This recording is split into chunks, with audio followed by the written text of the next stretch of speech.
ہمارے اصحاب اور بزرگوں کی کتابوں کو دیکھنا، ان سے علمی مسائل سیکھنا رات بھر تہجد پڑھنے سے افضل اور بہتر ہے۔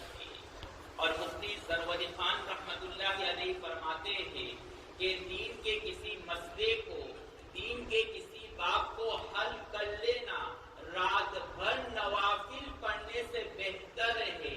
معلوم ہوا کہ ہمارا اس مجلس میں حاضر ہونا بیکار اور رائگاں نہیں ہے، بلکہ جب ہم اس مجلس سے واپس جائیں گے تو 1000 نوافل کے برابر ثواب حاصل کر کے جائیں گے، اس لیے کہ ہم میں سے کوئی نہ کوئی شخص دین کا مسئلہ سیکھ کر کے جائے گا انشاءاللہ۔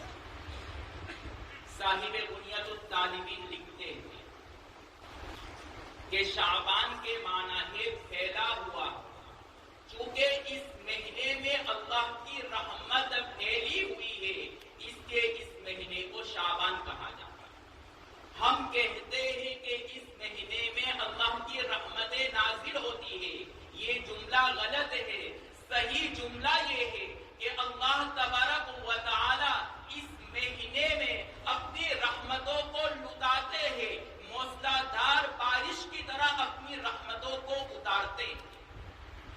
پھر آگے لکھتے ہیں کہ شعبان کے لفظ میں 5 حروف ہے، ہر حرف ایک انعام کی طرف اشارہ کر رہا ہے۔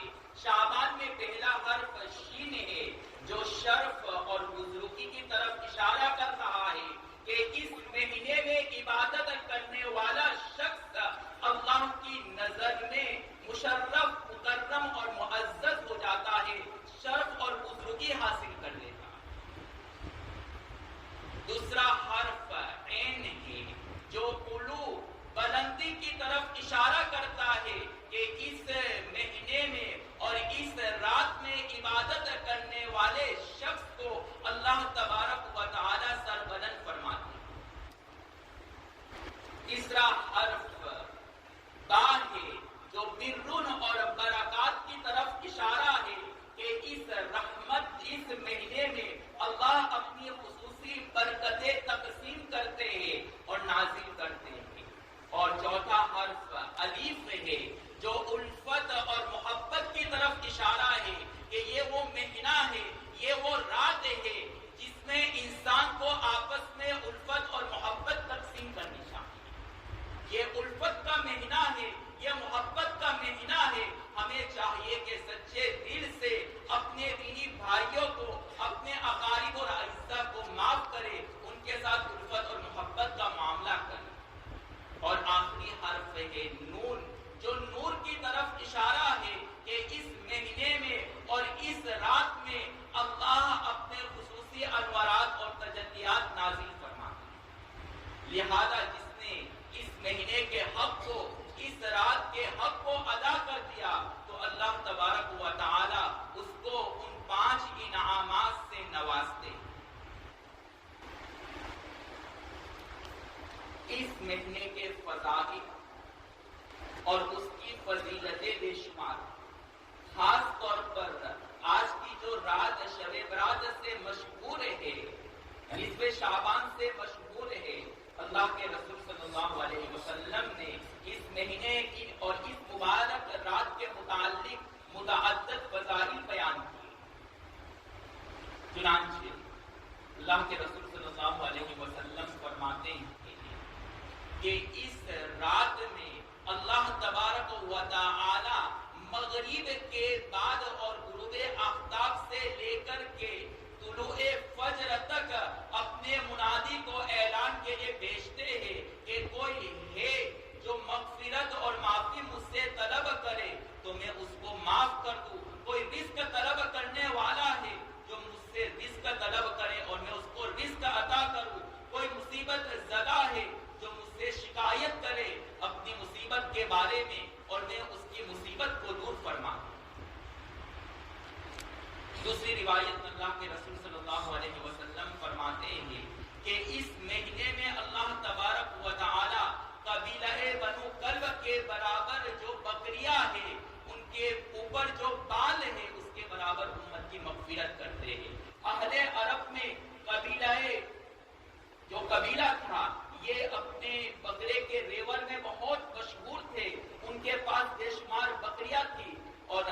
کے رسول صلی اللہ علیہ وسلم اس ارشاد کے ذریعے سے یہ بتلانا چاہ رہے ہیں کہ اللہ تبارک و تعالیٰ اس رات میں بے شمار لوگوں کی مغفرت اور بے شمار لوگوں کو جہنم سے نجات دیتے.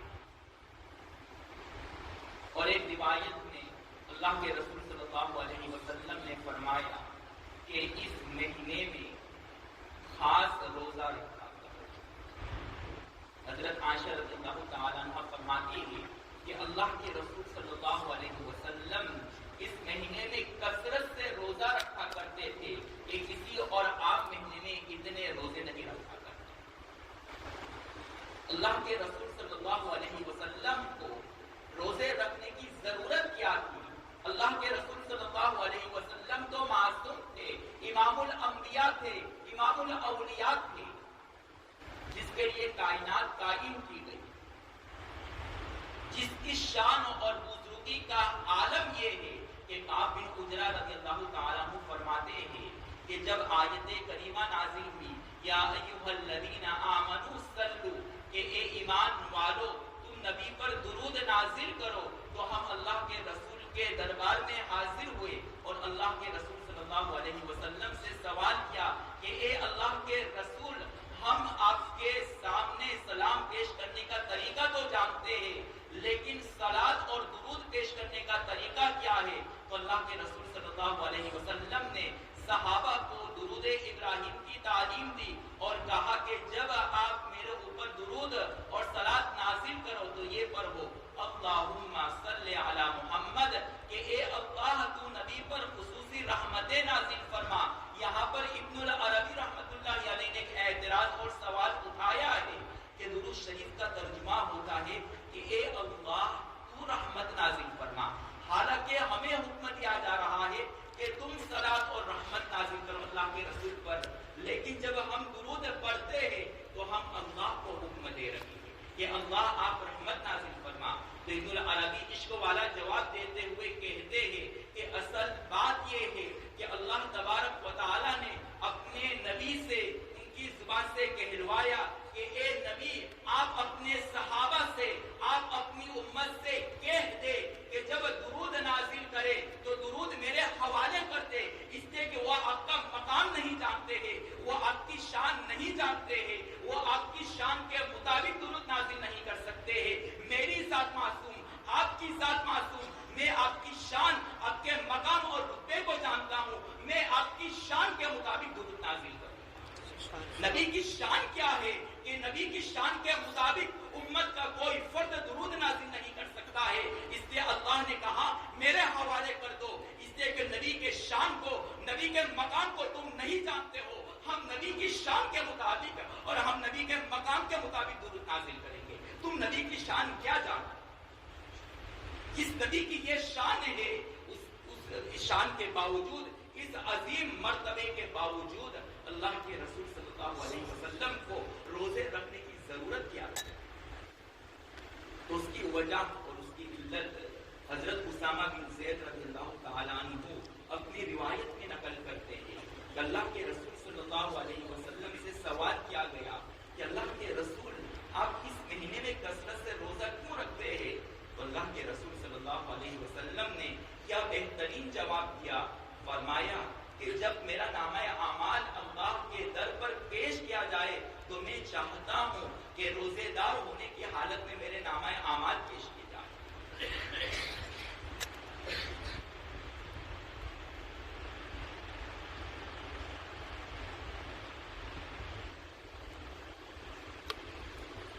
کیا مطلب ہے کہ میرے نامہ اعمال روزے دار ہونے کی حالت میں پیش کیا جائے؟ کتنی باریک اور حکمت بات کی طرف اللہ کے رسول صلی اللہ علیہ وسلم نے اشارہ کیا.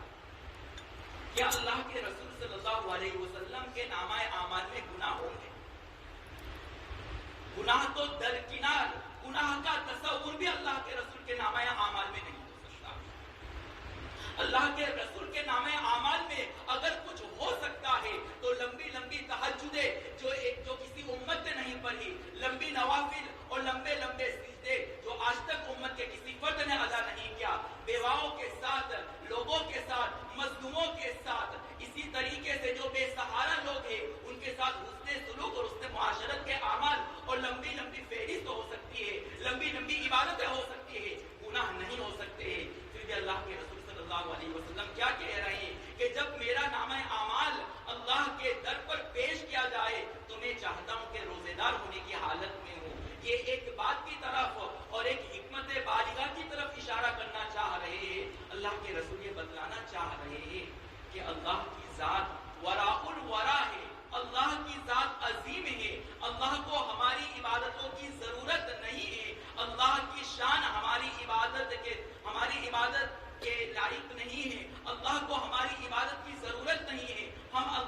عبادت کما حق ادا نہیں کر سکتے ہیں. اس سے اللہ کے رسول صلی اللہ علیہ وسلم فرما رہے ہیں کہ اگر میں روزے دار ہونے کی حالت میں ہوں تو مجھے بھوکا اور پیاسا دیکھ کر کے اللہ میری ان عبادتوں کو بھی قبول کر لیں گے جو اللہ کی شان کے مطابق میں نے ادا نہیں کیا.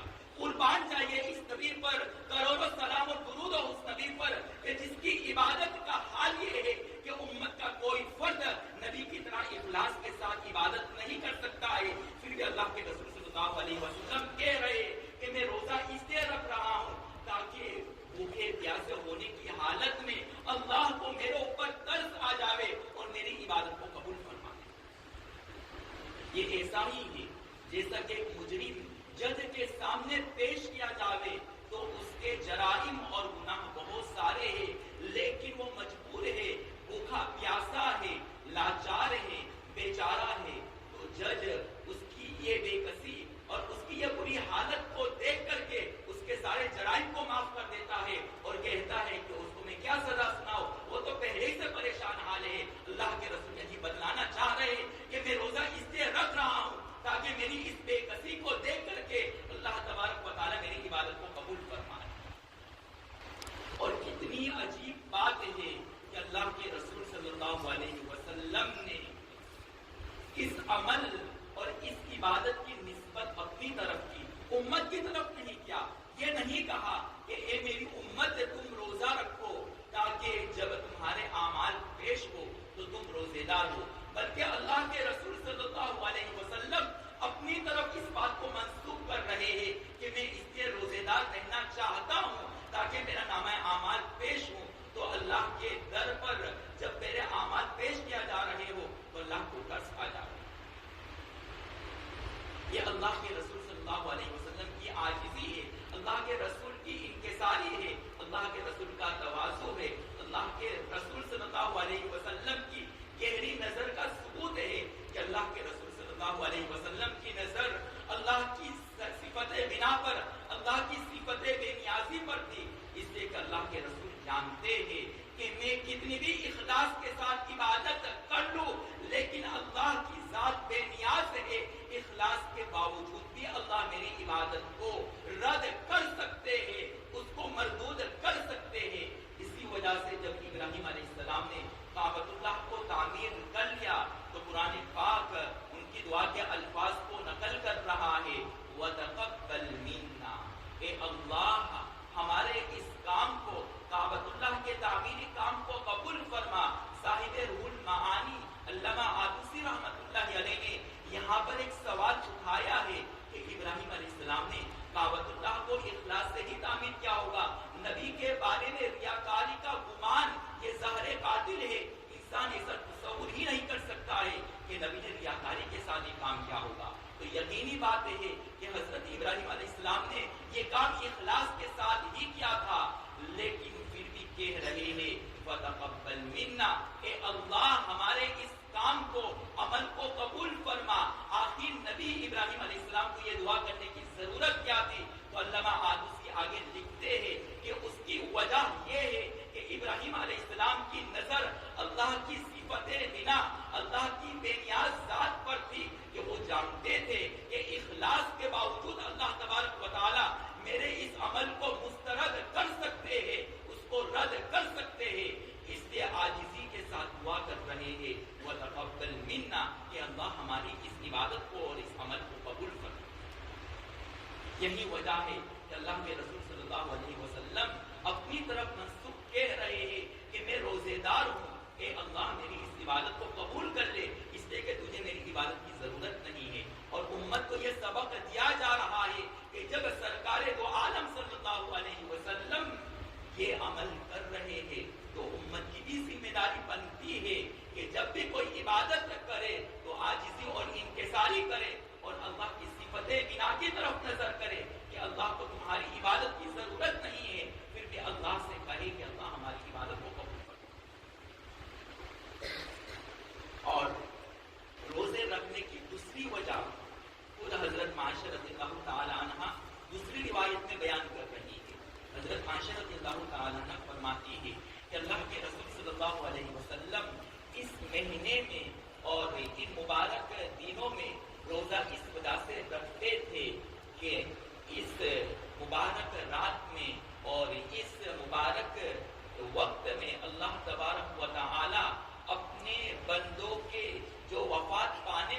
ہیں ان کے نام کو ملک الموت کے سامنے پیش کرتے ہیں، اس کی فہرست ملک الموت کو ادا کرتے ہیں، تو اللہ کے رسول چاہتے تھے کہ جب ملک الموت کو آپ کی وفات کا پروانہ دیا جاوے تو اللہ تبارک و تعالی فرشتے سے کہے، ملک الموت سے کہے کہ میرا بندہ، میرا محمد صلی اللہ علیہ وسلم روزے کی حالت میں ہے، جب اس کی موت کا وقت آئے تو یہ روزے دار ہے، بھوکا پیاسا ہے، ان کے ساتھ نرمی کا معاملہ کرنا، ان کی روح کو آسانی سے قبض کرنا۔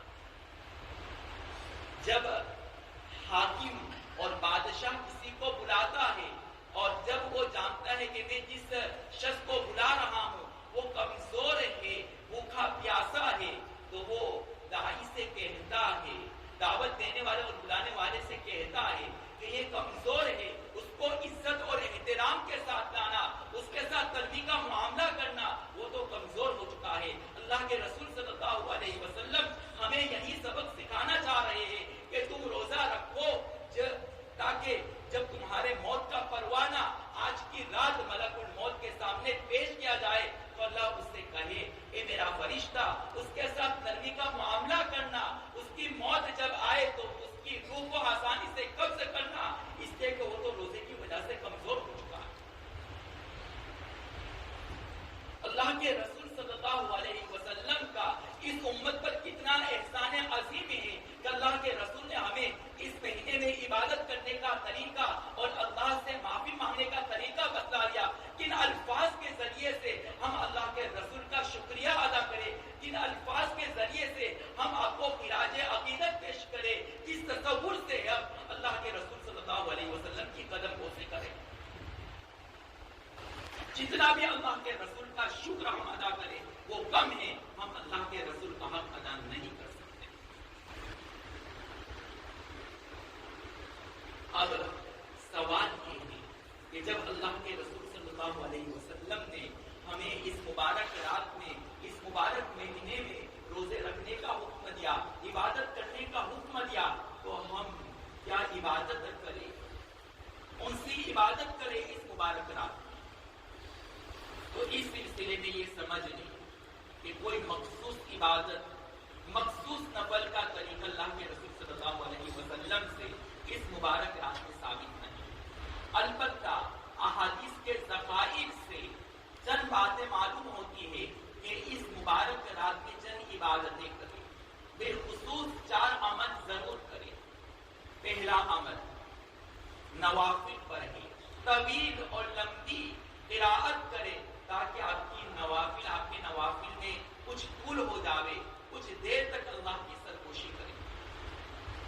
لیکن ہمیں نوافل میں تنہائی میں مزہ نہیں آتا، اس میں بھی ہم امام صاحب کو تلاش کرتے ہیں، امام صاحب ہمیں تہجد کی نماز جماعت کے ساتھ پڑھائے تاکہ مزہ آئے۔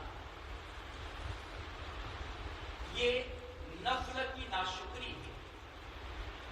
کیوں؟ اس لیے کہ نفل نماز میں بندہ اللہ سے تنہائی میں سرگوشی کرتا ہے، اللہ سے تنہائی میں راز و نیاز کی بات کرتا ہے۔ اگر کوئی بادشاہ اپنے رعایا کو، اپنے غلام کو تنہائی میں بلائے راز و نیاز کی باتیں کرنے کے لیے، اور اگر وہ تنہائی میں جانے کے بجائے ایک جمع غفیر کے ساتھ جائے تو اس نے بادشاہ کی توہین کی یا عزت کی؟ ظاہری بات ہے اس نے بادشاہ کی توہین کی۔ تو یہاں پر اللہ ہمیں تنہائی میں نوافل کے ذریعے سے دعوت دے رہے ہیں، لیکن پھر بھی ہم چاہتے اپنے مزے کے لیے کہ ہمیں جماعت کے ساتھ تہجد کے پاس پڑھائے۔ کوشش کریں کہ تنہائی میں پڑھیں، اللہ سے سرگوشی کریں۔ یہ وہ نوافل ہے جس سے تمام مخلوق آپ سے محبت کرنے لگے۔ حضرت کعب بن مالک رضی اللہ تعالی عنہ سے جب اللہ کے رسول صلی اللہ علیہ وسلم کسی وجہ سے ناراض ہوئے تو کئی دنوں تک، کئی مہینوں تک اللہ کے رسول صلی اللہ علیہ وسلم نے ان سے بات نہیں کی، یہاں تک کہ اللہ کے رسول صلی اللہ علیہ وسلم حضرت کعب کے سلام کا جواب بھی نہیں دیتے تھے اور نہ ہی ان کی طرف دیکھتے تھے۔ لیکن حضرت کعب بن مالک رضی اللہ تعالیٰ عنہ خود فرماتے ہیں کہ جب میں نماز پڑھتا تھا تو اللہ کے رسول صلی اللہ علیہ وسلم میری طرف دیکھتے تھے۔ یہاں پر ائمہ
تلاوت کی وجہ سے اللہ آپ کے جسم کو جہنم سے محفوظ کرے. اگر آپ نے قرآن کی چند آیتیں چند صورتیں بھی محفوظ کر لی، اللہ کی ذات سے امید ہے کہ ان چند صورتوں کو محفوظ اور حفظ کر لینے کی وجہ سے اللہ آپ کے جسم کو جہنم کی آگ سے محفوظ کر سکتے ہیں. چنانچہ علامہ جوزی رحمۃ اللہ علیہ نے ایک موقع پر اعتراض اور سوال اٹھایا ہے. وہ فرماتے ہیں کہ ہندا نے اللہ کے رسول صلی اللہ علیہ وسلم کو بہت تکلیف دی، یہاں تک کہ اللہ کے رسول صلی اللہ علیہ وسلم کے پیارے چچا حضرت حمزہ رضی اللہ تعالیٰ عنہ کو شہید کر کے ان کے جسم کے ٹکڑے کر کے ان کے کلیجے کو اور جگر کو چبایا. لیکن بعد میں وہ مسلمان، اللہ کے رسول صلی اللہ علیہ وسلم نے ہندا سے کہا کہ اسلام تو لا چکا لیکن سامنے مت رہنا، اس لیے کہ مجھے میرے پیارے چچا کے شہید ہونے کا واقعہ یاد آ جاتا. ایمان لانے کے باوجود اللہ کے رسول صلی اللہ علیہ وسلم نے ان کو معاف کر دیا، لیکن فرما دیا کہ سامنے مت رہنا، مجھے میرے چچا بہت پیارے تھے، یہ واقعہ اور ماجرا مجھے یاد آتا ہے. اب یہاں پر علامہ جوزی رحمۃ اللہ علیہ فرماتے ہیں کہ جس ہندا نے قدم قدم پر نبی کو گالی دی، قدم قدم پر نبی کو تکلیف دی، یہاں تک کہ امی نبی صلی اللہ علیہ وسلم حضرت حمزہ رضی اللہ تعالی عنہ کو شہید کر دیا، اور صرف شہید ہی نہیں کیا بلکہ ان کے جسم کے ٹکڑے کر کے ان کے کلیجے کو چبایا. تو آخر وہ کیا عمل تھا جس کی وجہ سے اللہ نے ہندا کو ایمان سے نوازا اور ابو جہل کو ایمان سے محروم کیا؟ تو جوزی فرماتے ہیں کہ اصل وجہ یہ ہے کہ ہندا نے جب امی نبی کے جگر کو چبایا تھا تو اس کے ذرات ہندا کے جسم میں پہنچے ہوئے ہوں گے. تو اللہ نے کہا کہ اے ہندا، جب امی نبی حمزہ رضی اللہ تعالیٰ عنہ کے جگر کے ذرات تیرے جسم میں ہے تو جس جسم میں امی نبی کے جگر کے پاک ذرات ہو اس جسم کو میں جہنم میں کیسے ڈال سکتا ہوں؟ اس لیے آج میں تجھے ایمان سے نوازتا ہوں، آج میں تجھے ایمان کے دائرے میں داخل کر کے ہمیشہ جہنم سے محفوظ کر دے گا. آگے علامہ جوزی رحمۃ اللہ علیہ فرماتے ہیں کہ جب ہندا نے امی نبی کے جگر کے مبارک ذرات کو کھانے کی وجہ سے اللہ نے ہندا کے جسم کو جہنم سے محفوظ کر دیا، تو جس جسم میں اللہ کا کلام محفوظ ہو اللہ اس جسم کو کبھی جہنم میں نہیں ڈال سکتے. اس لیے کثرت سے قرآن کی تلاوت کرے، اس قرآن کی برکت سے اللہ ہمارے جسم کو جہنم سے محفوظ. یہ وہی قرآن جس نے حضرت عمر رضی اللہ تعالی عنہ جیسی عظیم ہستی کو ایمان لانے پر مجبور کیا. علامہ آلوسی رحمۃ اللہ علیہ ایک موقع پر فرماتے ہیں کہ قرآن پاک کی خصوصیت یہ ہے کہ اگر وہ پہاڑوں پر نازل کیا جاوے تو وہ پہاڑ ذرہ ذرہ ہو جاوے، لیکن قرآن کی خصوصیت اس سے بڑھ کر کے عمر جیسے کفر کے پہاڑ کے جسم کو ریزہ ریزہ کر کے اس کو ایمان لانے پر مجبور کر دیا. کہ وہی عمر ہے جو پہلے قرآن کے پاس گیا پھر بعد میں نبی کے پاس گیا. ایمانی ان کو نصیب قرآن ہی کی وجہ سے. یہ وہی قرآن ہے جو حضرت عمر رضی اللہ تعالیٰ عنہ کے دل میں اور قلب میں فراست ایمانی اور نور ایمانی کو اجاگر کیا. چنانچہ ایک واقعہ کہ حضرت علی رضی اللہ تعالیٰ عنہ نے خواب میں دیکھا، اللہ کے رسول کی وفات کے بعد ایک خواب دیکھا کہ اللہ کے رسول سب کو کھجور تقسیم کر رہے ہیں. حضرت علی کی باری آئی تو ان کے دل میں خواہش ہوئی کہ اللہ کے رسول کے دو کھجور. آنکھ کھل گئی، صبح کی فجر کی نماز پڑھنے کے لیے مسجد تشریف لے گئے. فجر کی نماز سے فارغ ہو گئے تو حضرت عمر رضی اللہ تعالیٰ عنہ نے سب کو بلایا اور کہا کہ کچھ کھجورے ہیں سب نے تقسیم کرو. حضرت علی نے بھی خواب نہیں بتایا، کھجور تقسیم شروع کرنا کر دیا اور سب کو کہا کہ ایک ایک کھجور دے دو. جب حضرت علی رضی اللہ تعالیٰ عنہ کی باری آئی تو انہوں نے سوچا کہ خواب میں تو نہیں دو ملے، کبھی صبح میں فجر میں تو کم از کم دو مل جائے. تو حضرت عمر رضی اللہ تعالیٰ عنہ نے ان کی طرف دیکھ کر کے فرمایا، اے علی، جب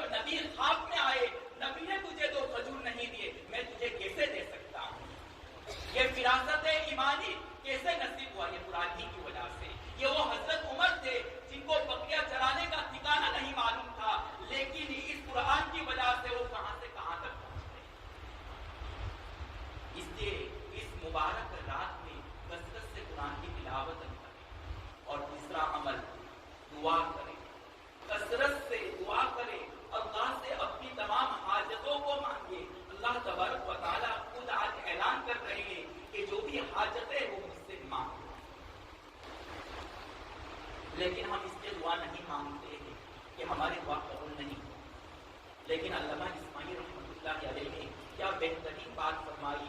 علامہ اسماعیل رحمۃ اللہ علیہ فرماتے ہیں کہ میں نے ایک مرتبہ اللہ سے سوال کیا کہ اللہ آپ دعا قبول کرنے میں کیوں تاخیر کرتے ہیں؟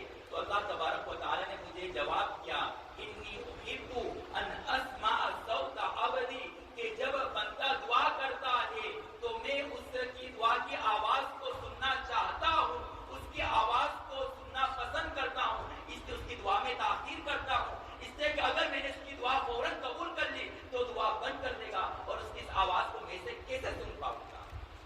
اللہ کا کتنا لطف ہے کہ اس تاخیر میں بھی اللہ ہم سے محبت کر رہے ہیں. اور یہ ایسی عظیم عبادت ہے کہ دعا قبول ہو تب بھی ہاتھ میں لگ دو، اور اگر قبول نہ ہو تب بھی لگ دو. اگر قبول ہو تو جو چیز ہم نے مانگی وہ تو مل ہی گئی، اور دعا کرنے کا ثواب بھی ہمیں عطا کیا جائے گا، اس لیے کہ دعا کی عبادت ہے. اور اگر ہماری دعا قبول نہیں ہوئی تو ڈبل ثواب ملے گا، ایک تو دعا کرنے کا ثواب، اور اس چیز کے نہ ملنے پر ہمیں جو تکلیف ہوئی، اس پر ہم نے جو صبر کیا، اس پر بھی اللہ ثواب عطا کرے. اس لیے دعا سے کبھی مایوس نہ ہو، آپ دعا مانگتے رہے، اگر قبول ہوئی تب بھی آپ کامیاب، قبول نہیں ہوئی تو اس کے بدلے میں آپ کو 2 گنا ثواب کیا جائے. اور چوتھا عمل، کثرت سے ذکر و اذکار کرے.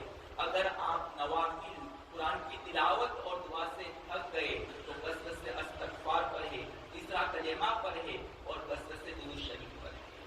علامہ قرطبی رحمۃ اللہ علیہ فرماتے ہیں کہ درود شریف ایک ایسا عمل ہے کہ جو شخص اس عمل کو اور کثرت سے درود شریف پڑھتا رہے گا تو پرسرات میں جب وہ گزرے گا تو یہ درود شریف اس کے ہاتھ کو تھام کر کے اس کو پرسرات سے پار کر کے جنت تک پہنچا دے گا. اس لیے اس عمل کو معمولی نہ سمجھیں، کثرت سے درود شریف پڑھے. اور یہ درود وہ عمل ہے جو آپ کو نبی کی قربت تک پہنچا دے گا. جو جتنا کثرت سے درود پڑھے گا وہ نبی کے اتنے ہی قریب ہوگا جنت. اس سے بڑھ کر کے اور کیا نعمت ہو سکتی ہے کہ ہم جنت میں نبی کے قریب ہوں گے کثرت سے درود شریف پڑھنے کی وجہ سے. اس پر مجھے ایک واقعہ یاد آیا کہ نبی کی قربت جنت میں کوئی معمولی چیز نہیں، بہت بڑی چیز، بہت بڑی نعمت ہے. چنانچہ حضرت معاشر رضی اللہ تعالیٰ عنہ اور حضرت فاطمہ بیٹی میں دل لگی کی باتیں ہو رہی، تو حضرت فاطمہ رضی اللہ تعالیٰ عنہ نے مذاق میں حضرت عائشہ کو چھیڑنے کے لیے کہا کہ میں اس قدر خوش نصیب ہوں کہ میرے ابا جان محمد صلی اللہ علیہ وسلم ہیں، اور آپ کے ابا جان تو حضرت ابوبکر صدیق رضی اللہ تعالیٰ عنہ ہیں. حضرت عائشہ خاموش ہو گئی. کچھ دیر سکوت کے بعد کہا کہ فاطمہ مجھے تمہارے اس بات کا جواب سمجھ نہیں آ رہا، کہوں؟ کہا کہ فاطمہ جب تمہارے والد محمد ہے اور میرے والد حضرت ابوبکر صدیق رضی اللہ تعالیٰ عنہ ہے تو دوسری طرف اگر تم نظر کرے گی تو یہ بات تجھے سمجھ میں آئے گی کہ اگر تیرا شوہر علی ہے تو میرا شوہر محمد صلی اللہ علیہ وسلم ہے. یہ جواب سن کر کے حضرت عائشہ حضرت فاطمہ رضی اللہ تعالی عنہا کے دل میں ایک عجیب سا جذبہ اور ولولہ پیدا ہو گیا کہ یہ کیسا جواب دیا. پھر حضرت عائشہ نے کہا کہ ابھی بھی میرا جواب ختم نہیں ہوا. اے عائشہ، حضرت عائشہ فرما رہی ہے، اے فاطمہ، وہ منظر اور وہ عالم کیا ہوگا کہ جب جنت میں تو حضرت صدیق حضرت علی رضی اللہ تعالیٰ عنہ کے ساتھ جنت میں ساتھ بیٹھی ہوئی ہوگی، لیکن میں جنت میں تاجدار مدینہ صلی اللہ علیہ وسلم کے ساتھ اس کے قریب میں بیٹھی ہوئی ہوں. تو نبی کی قربت جنت میں یہ کوئی معمولی نعمت نہیں ہے. یہ کثرت درود وہ عمل ہے جو ہمیں نبی کی قربت نصیب کرتا ہے. تو یہ 4 عمل بالخصوص آج کی مبارک رات میں کرے. لیکن 2 طرح کے لوگ، ایک طرح کے وہ لوگ ہیں جو سمجھتے کہ ہم تو بڑے گنہگار ہیں، پاپی ہیں، ہمیں تو عبادت کرنے کی ضرورت ہی نہیں ہے. اتنے مایوس ہو چکے ہیں کہ وہ سمجھتے ہیں کہ آج عبادت کر کے کیا کریں، مرنے سے پہلے اللہ سے معافی مانگ لیں گے، جب برہے ہو جائیں گے تو معافی مانگ لیں گے. یاد رکھنا جوانی میں جس گناہ کی عادت بڑھ گئی، بڑھاپے میں وہ گناہ جاتا نہیں، وہ بیماریاں اور وہ گناہ مزید بڑھتا ہوئے چلے جاتا۔ اگر آپ کو بد نظری کی عادت ہے، بوڑھا ہونے کے باوجود آپ کے اندر خواہشات نہیں ہیں، آپ کے خواہشات ختم ہو چکے ہیں، آپ کے اندر وہ صلاحیت نہیں ہے کہ عورت کے ساتھ سو سکو، پھر بھی بد نظری کریں گے۔ اس لیے بوڑھوں کو دیکھا گیا کہ جوانی میں جن کی عادت تھی بد نظری کرنے کی، بوڑھے ہو کے ان کے اندر کوئی صلاحیت نہیں ہے۔ ایسے بوڑھے ہیں کہ اگر بستر پر جائے بستر سے ہی وہ گر جاتے، آگے کام کا سوال ہوتا ہی نہیں ہے، پھر وہ بد نظری کرتے۔ اللہ حفاظت، اللہ حفاظت۔ اس لیے کچھ وہ لوگ ہیں جو یہ سمجھتے ہیں کہ ہم تو بڑے گنہگار ہیں، آج کی رات عبادت کرنے سے کیا فائدہ ہوگا؟ اس کا جواب خود اللہ کے رسول صلی اللہ علیہ وسلم نے حدیث قدسی میں دے دیا، یا ابن آدم لو بلغت ذنوبك عنان السماء ثم استغفرتنی غفرت لك ولا ابالی۔ یا ابن آدم، اے ابن آدم، اے انسان، اگر تیرے گناہ زمین و آسمان کے برابر ہو جاوے، لیکن پھر بھی اگر تو مجھے ایک مرتبہ سچے دل سے کہے کہ اے اللہ مجھے معاف کر دے، میں تیرے سارے گناہوں کو معاف کرنے کے لیے تیار ہوں۔ بلکہ آگے اللہ کے رسول صلی اللہ علیہ وسلم فرماتے ہیں کہ اللہ کی ذات ان گناہوں کو نیکیوں سے بدلنے پر دکھاتی ہے۔ اس لیے علامہ شبلی رحمۃ اللہ علیہ بڑے ولی گزرے،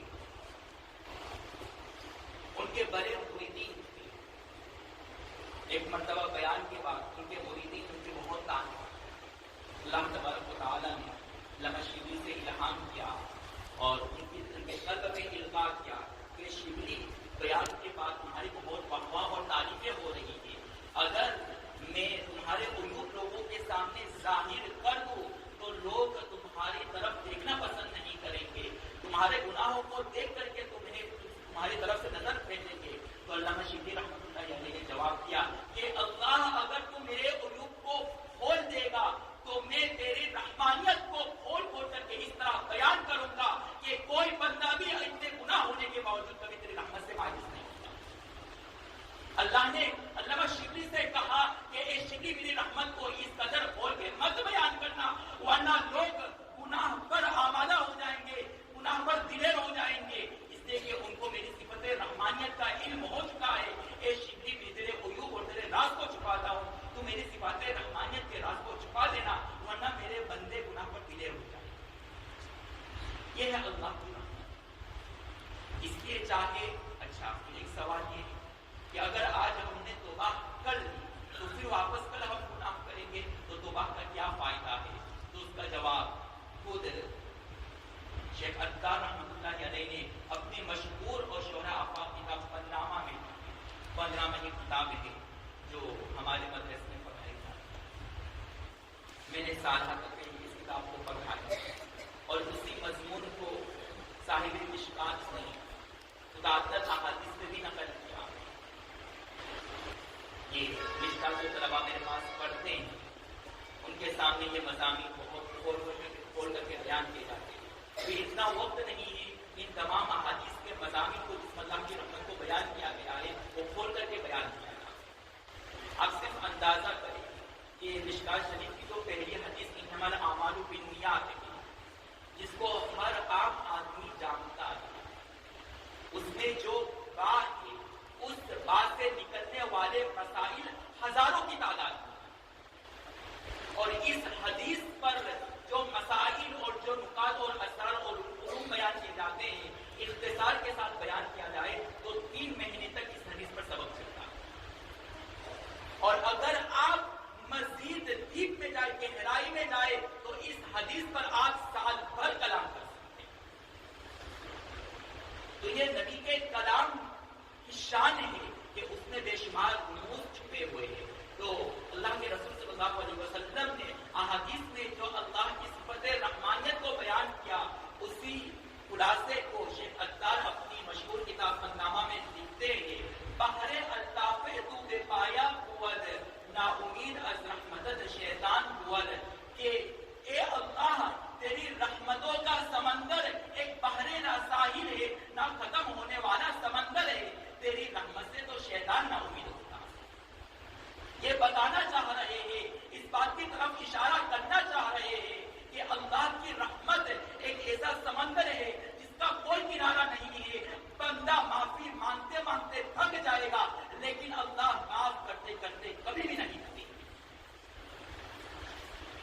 اس لیے آپ گناہ کرتے، یہ نہیں کرو کہ گناہ کرنا چاہیے، لیکن اگر ہو جاوے تو آپ 1000 بار معافی مانگتے رہے. اسی معافی اور اسی شرمندگی کی وجہ سے ہی اللہ کے ساتھ سے امید ہے کہ اللہ آپ کو معاف کر دے. ایک وہ شخص ہے جو گناہ کر کے دلیر ہو چکا ہے، کبھی توبہ نہیں کرتا ہے، کبھی معافی نہیں مانگتا ہے، اور ایک وہ شخص ہے جو گناہ ہمیشہ کرتے رہتا ہے لیکن اللہ سے معافی مانگتے رہتا ہے. تو دونوں میں زمین و آسمان کا فرق ہے. جس نے کبھی توبہ نہیں کی، گناہ پر دلیر ہو چکا ہے، اس کی معافی کی کوئی امید نہیں ہے. لیکن جو بار بار اللہ سے معافی مانگتا رہا، جس کے دل میں شرمندگی ہے، اللہ کی ذات سے امید ہے، تو اس کی بخشش ہو جائے گی انشاءاللہ. اس لیے کچھ وہ لوگ جو گناہوں کی وجہ سے اللہ سے معافی نہیں مانگتے، غلط فہمی کا اللہ سے معافی مانگی. ہم نے اللہ کی رحمت کو سمجھا ہی نہیں. اگر ہم نے اللہ کی رحمت کو سمجھا تو ہر ایک گنہگار اللہ کی رحمت سے کبھی نا امید نہیں ہوگا، بلکہ ہمیشہ جب بھی وہ گناہ کرے گا تو اللہ سے وہ معافی مانگتا رہے. اور دوسرے قسم کے دیندار طبقے کے لوگ جو نماز صلاۃ وغیرہ پڑھ لے لیکن یہ سوچتے ہیں کہ مفتی صاحب اور مولانا جلدی آتے ہیں کہتے رات بھر عبادت کرو، یہ ہمارے بس میں نہیں. مولوی صاحب ہمارے بس میں نہیں ہے، بہت ہو گیا، ہمیں تو نیند آ جاتی ہے. یہ بھی بڑی غلط ہے. عزم مصمم اور نیت تو کر لے کم از کم کہ ہم رات بھر عبادت کریں گے. جب تک آنکھ نہ لگے عبادت کرتے رہے، اور آنکھ لگ جاوے سو جاوے اور اللہ سے کہے کہ اللہ میری اتنی ہی استطاعت تھی، آپ کی اس نیت پر اور آپ کے اس اخلاص پر ہی اللہ رات بھر کی عبادت کا ثواب آپ کو عطا کر دے. بلکہ خود مشکات کی روایت میں اللہ کے رسول صلی اللہ علیہ وسلم فرماتے کہ جس نے عشاء کی نماز کو باجماعت پڑھا اور جس نے فجر کی نماز کو باجماعت پڑھا ہے، اللہ تبارک و تعالی رات بھر اس کو نماز پڑھنے کا، رات بھر عبادت کرنے کا ثواب عطا کرے. تو ہم نے تو عشاء کی نماز پڑھ لی ہی باجماعت، اور جتنی استطاعت ہو آپ عبادت کرے، اور جب تھک جاوے سو جاوے، اور فجر کی نماز باجماعت پڑھنے کی 100% کوشش کرے. انشاءاللہ رات بھر عبادت کرنے کا آپ کو ثواب ملے گا. لیکن جب ہمیں اللہ کی رحمت اور اللہ کی قدرت کا احساس بھی نہیں ہے، ہمیں ان مہینوں میں اللہ کی رحمتوں کو حاصل کرنا ہی نہیں چاہتے ہیں، تو ایسے شخص کے لیے یہ سارے فضائل، یہ ساری نصیحتیں بیکار ہیں. اگر انسان اپنی ذات پر اور اس کائنات پر غور و فکر کر دے تو وہ اللہ کی قدرت پر اور اللہ کی رحمت کا قائل ہوتا ہے. لہذا علامہ حقانی رحمۃ اللہ علیہ نے تفسیر حقانی میں لکھا ہے کہ اللہ تبارک و تعالی نے اس دنیا کا عجیب نظام بنایا کہ 3 حصے میں اللہ نے پانی کو پھیلایا اور ایک حصہ میں صرف زمین کو بسایا. اور یہ دنیا کا دستور اور اصول ہے کہ جو چیز بڑی ہو وہ چھوٹی چیز پر غالب ہو جائے. پانی زیادہ ہو تو آگ مغلوب ختم، اور اگر آگ زیادہ ہو اور پانی کم ہو تو آگ غالب. دنیا کا دستور ہے کہ بڑی چیز چھوٹی چیز سے ختم کر دے. اصول کے مطابق پانی زیادہ ہے اور زمین کم ہے تو یہ دنیا ختم ہو جانی چاہیے، لیکن یہ دنیا باقی ہے. اس دنیا میں اور سر زمین میں بسنے والے لوگ ابھی بھی زندہ ہیں. علامہ حقانی رحمۃ اللہ علیہ فرماتے ہیں اللہ اپنی قدرت کی طرف ہمیں متوجہ کرنا چاہ رہے اور بتانا چاہ رہے ہیں کہ دیکھو یہ پانی غالب ہے، کثیر مقدار میں ہے، اس کے باوجود تم زمین پر زندہ ہو. یہ وہ کون سی قدرت ہے جو تمہیں زمین پر زندہ باقی رکھا ہے؟ وہ اللہ ہی کی قدرت اور رحمت ہے جس کی وجہ سے تم زندہ ہو اور اس سمندر کے لہروں سے تم محفوظ. پھر آگے علامہ حقانی لکھتے کہ سمندر کا پانی لامتناہی پانی، آج تک کوئی ایسا مشین نہ بنا ہے اور نہ ہی کوئی بنا سکتا. سکتا ہے جو سمندر کے قطرات کو ناپ سکے، سمندر کے پانی کو ناپ سکے. اور کوئی سمندر کی گہرائی میں جانے کی کوشش کرتا ہے تو اس کی جان سکتا ہے. ابھی ہی چند دنوں کا واقعہ ہے، چند دنوں کا واقعہ ہے. کچھ لوگ گئے تھے گہرائی، وہی مر کے نکلے وہاں. سبھی جانتے نیوز میں بھی آیا. تو جب انسان آج تک سمندر کی گہرائی تک نہیں پہنچ سکا تو اس کے پانی کو شمار کرنا، اس کی گنتی کرنا وہ انسان کے بس میں نہیں ہے. تو اللہ ہمیں یہ بتلانا چاہ رہے ہیں کہ جس پانی کو تم اپنی زندگی سمجھتے ہو، جس پانی پر تمہاری زندگی کا مدار ہے، جس پانی کے بغیر تم زندہ نہیں رہ سکتے ہو، تو گویا کہ یہ پانی تمہاری ایک آب حیات ہے. جب یہ آب حیات نامتناہی ہے، ایک نہ ختم ہونے والی چیز ہے، تو اس پانی کے اوپر اور اس کائنات کے اوپر ایک اور کائنات ہے جو نہ ختم ہونے والی کائنات ہے، اور وہ ہے آخرت کی کائنات. اس لیے تم اس پر ایمان لاؤ اور اس پر ایمان لا کر کے اپنے آپ کو صحیح راستے پر لاؤ. اور انسان کی ذات میں اللہ کی قدرت کیسی ہے؟ دو کیمرے لگے ہوئے ہوں تو ہر دونوں کیمرے میں الگ الگ آپ کی تصویر نظر آئے. یہ سب یہی جانتے ہیں. بہت بدیہی بات، بہت واضح بات. اسی طرح ہماری آنکھیں بھی کیمرہ. دو آنکھیں ہیں تو مجھے دو آدمی سامنے نظر آنے چاہیے. میرے سامنے جو ساتھی بیٹھے ہوئے ہیں مجھے ایک ہی نظر آ رہا ہے، حالانکہ اصول کے مطابق دو نظر آنے چاہیے. اللہ نے یہ انسان کی اس بناوٹ کو اور اس صنعت کو بنا کر کے ہمیں متوجہ اور متنبہ کر رہے ہیں کہ جب تمہاری آنکھیں دو ہیں لیکن تمہیں ایک ہی چیز نظر آ رہی ہے تو سمجھ لو کہ اللہ کی قدرت کو ظاہر کرنے والی تو بہت ساری چیزیں ہیں لیکن اللہ کی ذات ایک ہی ہے. جیسے تمہیں ایک ہی چیز نظر آتی ہے دو آنکھ ہونے کے باوجود، اسی طرح اللہ کی ذات بھی تمہیں ایک ہی نظر آتی ہے. اس لیے ہمیں چاہیے کہ اللہ کی قدرت کو سمجھے اور اپنے اس ایمان کی قدر کرے. ہم نے اس ایمان کو بہت کم تر سمجھا. امام غزالی رحمۃ اللہ علیہ فرماتے ہیں کہ ایمان اس قدر عظیم نعمت ہے کہ اللہ نے موت کو اسباب کی طرف منسوخ کیا. جب کوئی مرتا ہے تو ہم کہتے ہیں خدا بیماری کی وجہ سے اس کی وفات. وہ یہ نہیں کہتا ہے کہ اللہ کی وجہ سے وہ مرا، اللہ نے اس کو مار دیا.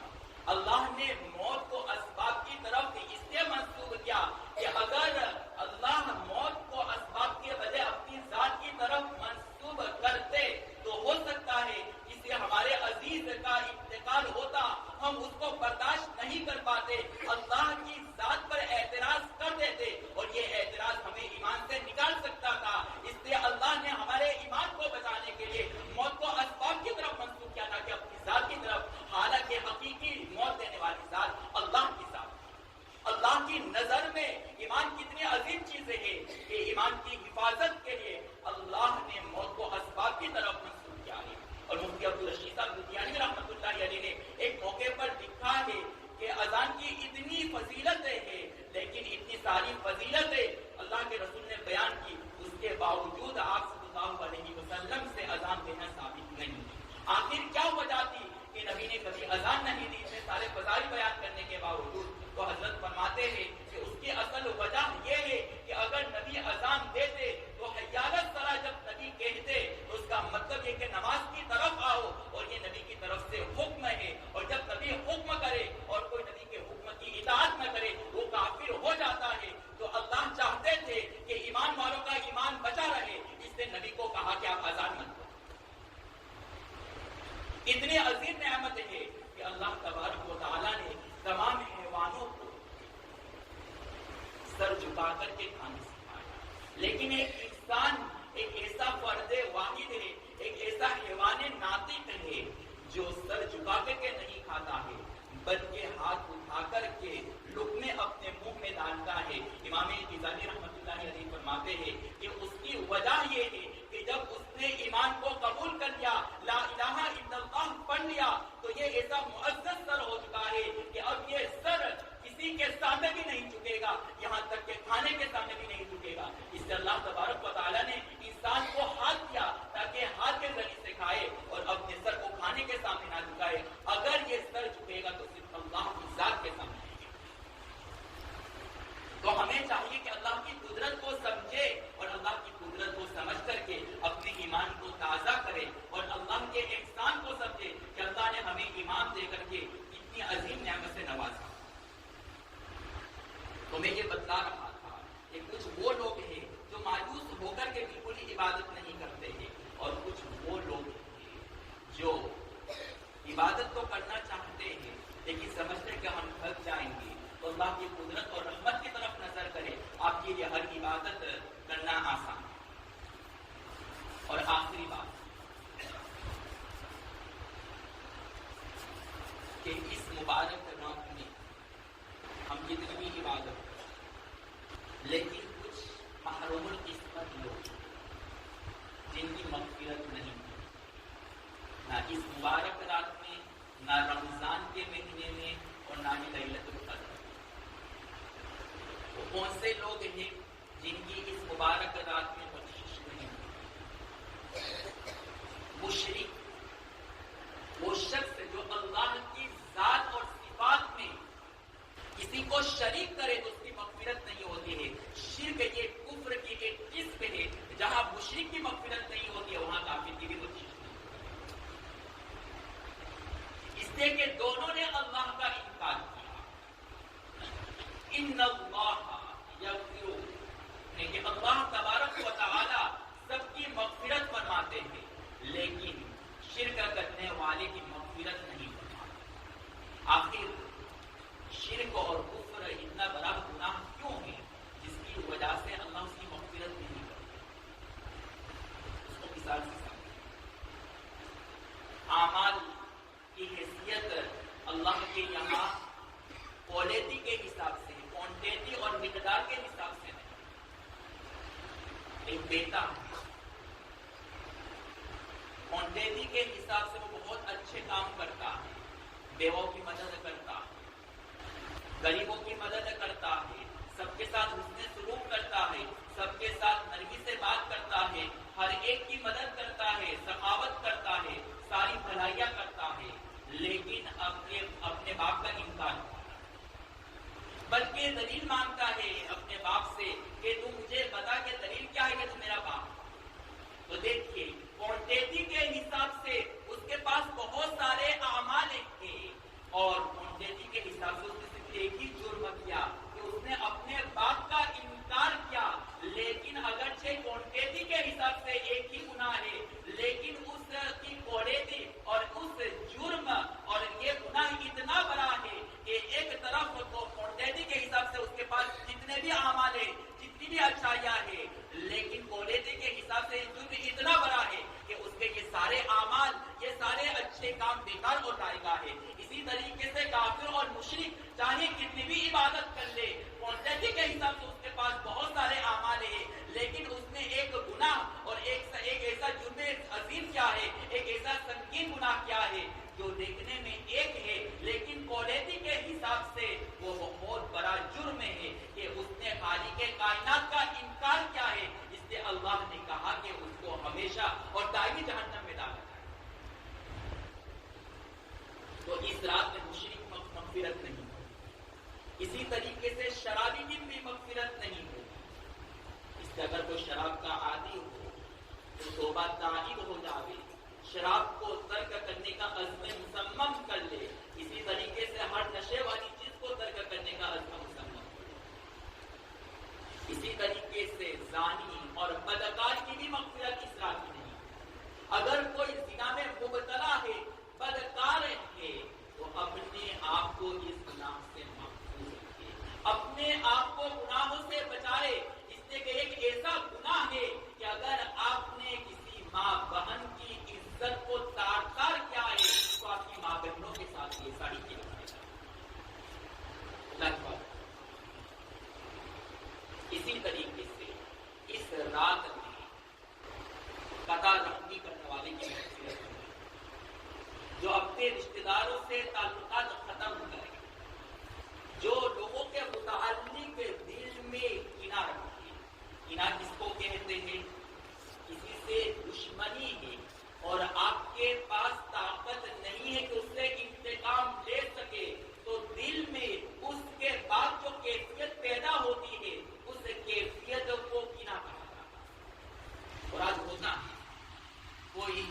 سے رہے تو سامنے والا سوا سے رہے، اب بدلہ نہیں لے سکتے ہیں، تو اب دل ایک جذبہ پیدا، اس سے کیسے بدلا، کیسے انتقام لوں، اس کی راتوں کی نیند بھی حرام، کھانے کی لذتیں بھی ختم، ساری چیزیں بھی ختم، دنیا بھی برباد، آخرت بھی برباد، اور اس مبارک مہینوں کی رحمتوں سے بھی محروم ہو سکتے۔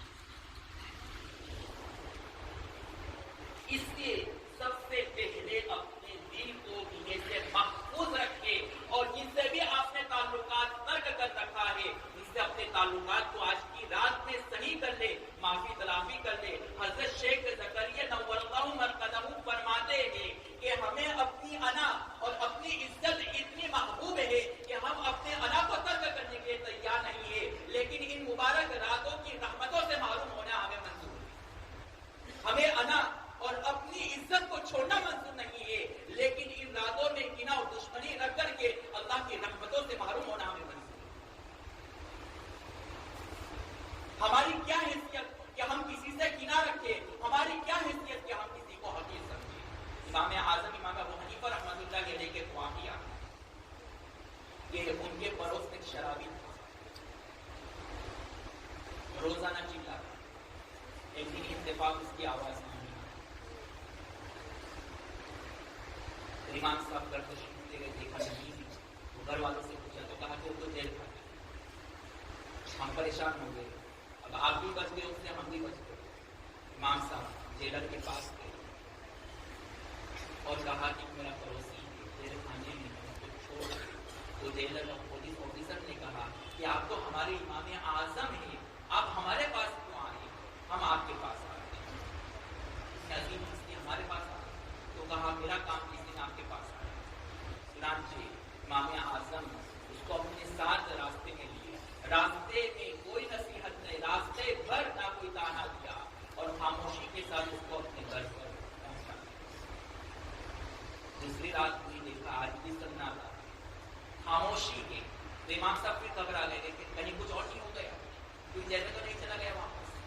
تو دیکھا کہ وہ تو تہجد کی نماز پڑھ رہا ہے اور دعائیں مانگ رہا ہے، اس کی آنکھوں سے آنسو بہ رہے ہیں۔ امام اعظم نے اس کو بلایا اور کہا کہ میں نے کل تجھے کوئی نصیحت نہیں کی، اس کے باوجود آج تیری ذات میں ایسا انقلاب کیسے پیدا ہو گیا کہ تو راتوں رات تہجد بن گیا؟ تو اس شرابی نے کہا کہ اصل بات یہ ہے کہ میں اپنے معاشرے کا حقیر شخص تھا، مجھے معاشرے میں اپنی غربت اور غریبی کی وجہ سے حقیر سمجھا جاتا تھا، لوگ مجھے کینہ اور دشمنی رکھتے تھے، مجھے عزت کی نظروں سے نہیں دیکھتے تھے، لیکن جب امام اعظم جیسی عظیم ہستی مجھے لینے آئی، تو جب امام اعظم کی محبت کا نشہ میرے اوپر چڑھ گیا ہے تو مجھے اب شراب کے نشے کی ضرورت نہیں۔ یہ ہے اصل دینداری، یہ ہے اصل حسن معاشرت، یہ سفید لباس پہن لینا اور لمبی لمبی تسبیح لے کر کے گھومنا پھرنا یہ دینداری نہیں ہے، بلکہ اصل دینداری یہ ہے کہ انسان اپنے اعزاء اقارب کے ساتھ، اپنے دوستوں کے ساتھ حسن سلوک کرے۔ صرف انسان ہی کیا، اللہ کے رسول صلی اللہ علیہ وسلم نے فرمایا کہ جانوروں کو بھی بلا ضرورت تکلیف نہیں دینی چاہیے۔ اپنے والدین کے ساتھ حسن سلوک کرے، ان کے ساتھ اچھا معاملہ کرے، ان کی خدمت کرے، اپنے رشتہ داروں کی خدمت کرے۔ لیکن ہم دن کے ٹھیکیدار بن چکے ہیں، ہم سمجھتے ہیں کہ ہم سے بڑا دیندار کوئی نہیں، دوسرے سب گنہگار اور فاسق ہیں۔ ہمارے شیخ مولانا عبدالزمان دامت برکاتہم فرماتے ہیں کہ کسی گنہگار کو اس کے گناہوں کو دیکھ کر کے اس کو حقیر مت سمجھنا، اس لیے کہ ہو سکتا ہے کہ تم نے اس کو حقیر سمجھ کر کے تم جہنم کے مستحق ہو چکے ہو، اور اس نے کسی بے جان مخلوق کی خدمت کر کے وہ اپنے آپ کو جنت کا مستحق بنا چکا ہے۔ پھر ہمارے حضرت آگے فرماتے ہیں کہ جب کوئی ولی چل رہا ہے اور پرندوں کی آواز کو سن رہا اور پرندے کہہ رہے ہیں کہ تو بڑا ولی ہو چکا ہے، اور یہ آواز سن کر کے، پرندوں کی اس آواز کو سن کر کے وہ دل میں یہ خیال لائے کہ واقعتاً میں اللہ کا ولی ہو چکا ہوں، تو میرے حضرت فرماتے ہیں کہ وہ اسی وقت اللہ کے اولیاء کی فہرست سے نکل جاتا ہے۔ اس لیے کہ جب انسان لیتا ہے وہ اللہ کا ولی اور دیندار کبھی نہیں ہو سکتا۔ امام احمد بن حنبل رحمۃ اللہ علیہ ایک روایت نقل کرتے حضرت عیسیٰ علیہ السلام کے واسطے سے کہ اے اہل زمین اور اے دنیا والے، گنہگار شخص کو حقیر نظر سے مت دیکھنا، اس لیے کہ جو جتنا بڑا مریض اور بیمار ہوتا ہے وہ اتنا ہی قابل رحم ہوتا ہے۔ اگر کسی کو بخار ہے وہ قابل رحم ہے، اور اگر کسی کو کینسر ہے تو وہ اور زیادہ قابل رحم ہے۔ اسی طرح گناہ بھی ایک بیماری ہے، جو جتنا بڑا گنہگار ہے وہ اتنا ہی قابل رحم ہے، وہ قابل نفرت کبھی نہیں ہو سکتا۔ اس لیے اس کے ساتھ رحم و کرم کا معاملہ کرے، اس کے ساتھ پیار و محبت کا معاملہ کرے، امام ابو حنیفہ جیسا معاملہ کرے، جس کی وجہ سے وہ راتوں رات متہجد بن جاوے، اللہ کا ولی بن جائے۔ نیوزی لینڈ کا واقعہ جو 3-4 سال پہلے پیش آیا، وہاں تقریباً مسجد میں 40 سے 50 مسلمانوں کو مارا گیا، بہت مشکل بات ہے، نیوز میں کیا آیا نیوزی لینڈ میں ایسی عورتیں تھی کہ پورا گھرانہ نیست و نابود ہو گیا، اس ٹیررسٹ نے اور انگریز نے گھر کے جتنے بھی مرد افراد تھے سب کو مار دیا۔ چنانچہ انٹرویو کیا گیا، ایک مسلم خاتون، ایک عورت نے، ایک انگریز عیسائی عورت نے ایک مسلم خاتون کی کے بارے میں اس سے سوال کیا، اسے انٹرویو کیا کہ آپ کے شوہر کا بھی انتقال ہو گیا پورا کہتے ہوئے، اسی طریقے سے آپ کے بیٹے کا بھی انتقال ہو گیا، آپ اس بارے میں کیا کہتے ہیں، آپ کے کیا جذبات ہیں، کیا احساسات ہیں؟ اس ماں اور خاتون نے اپنے سر کو کچھ دیر کے لیے نیچے جھکایا اور آنکھوں سے آنسو بہہ پڑے اور کہا کہ میرے رب کا حکم یہی تھا، میں اللہ کے اس فیصلے پر راضی ہوں۔ اس بات کو سن کر کے انٹرویو لینے والی لیڈیز کے آنکھوں سے آنسو بہ پڑے، وہ اس کو برداشت نہیں کر سکے، جواب دیا۔ پھر دوسرا سوال کیا کہ جس آدمی نے تمہارے شوہر اور بیٹے کو اور تمہارے پورے گھرانے کو تباہ کیا، تم اس کے بارے میں کیا رائے رکھتے ہو؟ کیا تمہارے دل میں اس کے لیے نفرت ہے؟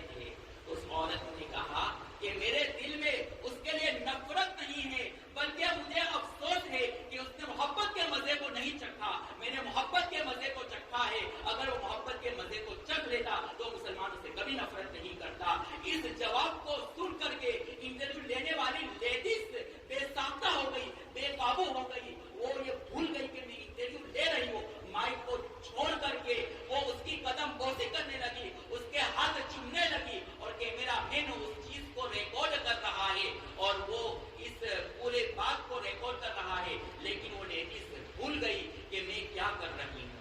یہ ساری باتیں ریکارڈ ہو گئی۔ جب چیف ایڈیٹر سے پوچھا گیا کہ یہ جو ماجرا ہوا ہے اور یہ حادثہ پیش آیا پورا ریکارڈ ہو گیا ہے، کیا اس کو ٹی وی میں مکمل پیش کیا جاوے یا صرف مسلم خاتون نے جو جواب دیا اس کو ہم آپ کے سامنے پیش کریں، لوگوں کے سامنے پیش کریں؟ تو چیف ایڈیٹر نے کہا کہ 48 گھنٹے تک اس پورے ماجرے کو بتائے تاکہ لوگوں کو معلوم چلے کہ حقیقی مسلمان کس کو کہا جاتا ہے۔ یہ ہے حقیقی مسلمان، کہ جو شخص اس سے دشمنی کرے پھر بھی وہ اس سے محبت کرے۔ میرے نبی کی حالت یہ تھی کہ نبی نے غیروں کو بھی اپنا بنایا، لیکن ہماری حالت یہ ہے کہ ہم نے اپنوں کو ہی غیر بنا دیا۔ اور ایک دوسری لیڈیز کا انٹرویو لیا گیا جس کے 4 گھر کے مرد شہید کر دیے گئے، ایک شوہر، ایک بھائی اور 2 بیٹے۔ اس عورت نے بھی اسی طرح کا جواب دیا۔ پھر اس عورت نے یہ بھی جواب دیا کہ کل ہی نماز سے پہلے رات میں ہم نے چاروں نے مل کر کے کہا کہ ہماری پوری زندگی گناہوں میں گزر گئی، اب ہمیں توبہ کر لینی چاہیے، بہت ہو گیا۔ اور جب رات میں ہم یہ سوچ کر کے اور توبہ کر کے سو گئے تو صبح میں ہی یہ نماز میں یہ واقعہ پیش آیا اور میرے چاروں مرد اور گھر کے چاروں افراد شہید ہو گئے۔ میں یہ سمجھتی ہوں کہ اللہ نے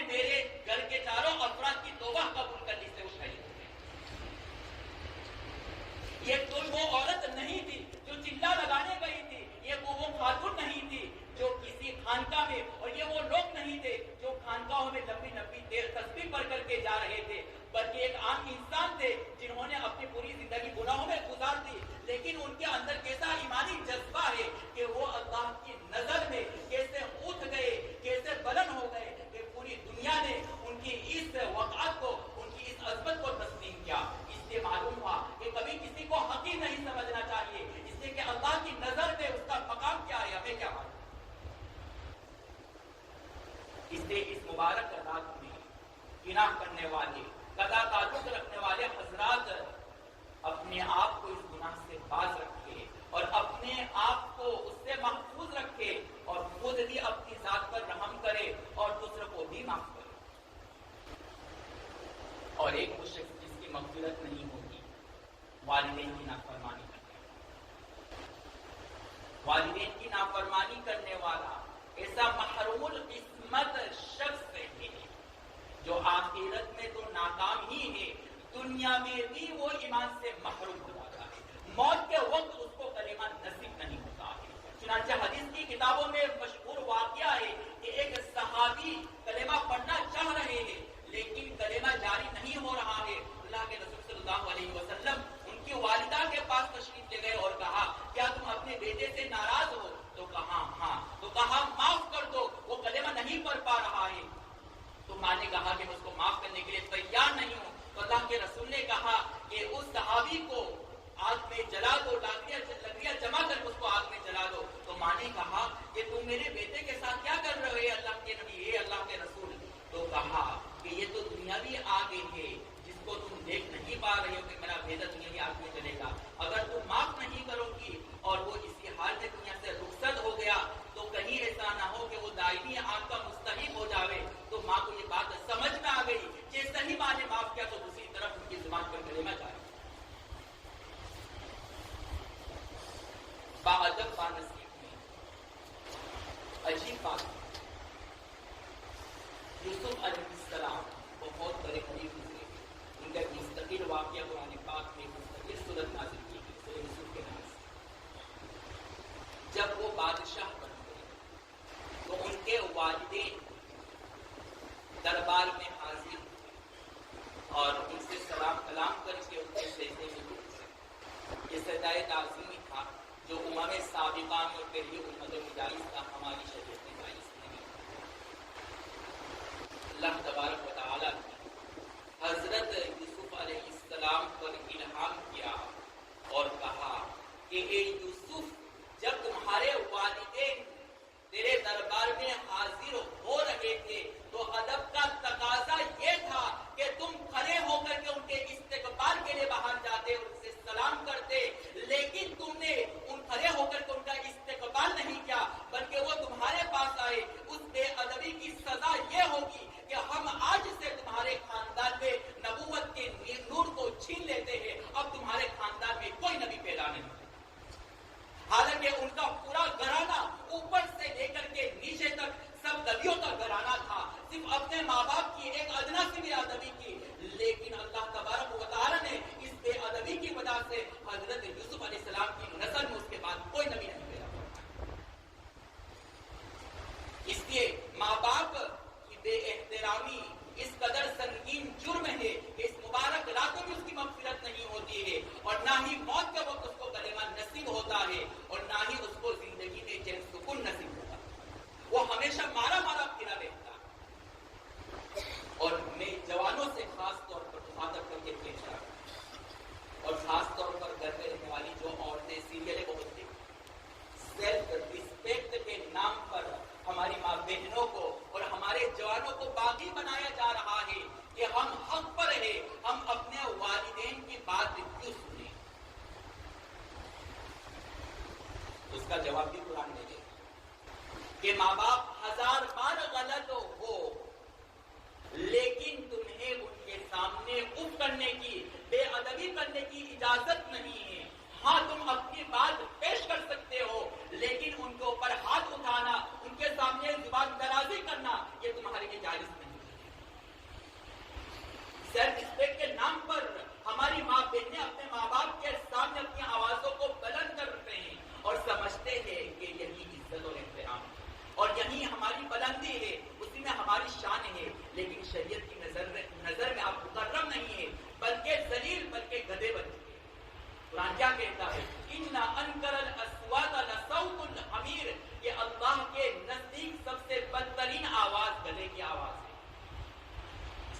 چلاتا ہے. چلانے والا اپنے آپ کو بڑا بہادر سمجھتا ہے، لیکن قرآن کی نظر میں وہ بہادر نہیں ہے، وہ بدا. اس لیے ہمیں چاہیے کہ اپنے ماں باپ کے سامنے اپنی آواز کو بلند نہ کرے. اگر کوئی پولیس والا غلط کام کرے، اگر آپ اس کو گالی دے دیں، وہ غلط ہوتے ہوئے بھی آپ کہتے ہیں، اور اگر مرتکب کیے ہو اس کو گالی دے دے تو آپ کو سوئی دے. جب دنیاوی اصول یہ ہے کہ بڑے کو آپ غلط ہوتے ہوئے گالی نہیں دے سکتے ہیں، تو یہاں پر یہ اصول کہاں جاتا ہے؟ یہاں یہ اصول کیسے بھول جاتے ہیں؟ یہاں پر مغربی تہذیب والوں کے اصول کو کیسے اپنا رہے ہیں؟ ہمیں چاہیے کہ قرآن اور نبی کی سیرت اور نبی کے اخلاق کو اپنائے. اگر ہم نے نبی کی سیرت اور نبی کے اخلاق کو اپنایا تبھی ہم نبی کی سفارش کے مستحق ہو سکتے ہیں. اس لیے قاری طیب رحمۃ اللہ علیہ ایک موقع پر خواب بیان کر رہے تھے کہ میں نے خواب میں حضرت مولانا قاسم نانوتوی رحمۃ اللہ علیہ کو دیکھا کہ وہ ایک بزرگ کے ساتھ اللہ کے رسول صلی اللہ علیہ وسلم کی خدمت میں جا رہے ہیں. تو اللہ کے رسول صلی اللہ علیہ وسلم نے حضرت مولانا قاسم نانوتوی رحمۃ اللہ علیہ کو اپنی گود میں بٹھایا، اور جو بزرگ منا شاہ تھے ان کو اللہ کے رسول نے اپنے بازو میں بٹھا دیا. تو اس بزرگ کو منا شاہ نے کہا، سوالیہ نظروں سے اللہ کے رسول سے پوچھا کہ اللہ کے رسول میں تو آپ کی محبت میں جیسے نہیں پتا چلا دورے دورے چلے آیا، اور قاسم تو آہستہ آہستہ چل کر کے آیا. میری محبت کا حال یہ کہ میں دورے دورے چلے آیا، مجھے بازو میں بٹھایا اور قاسم کو آپ نے گود میں بٹھا لیا.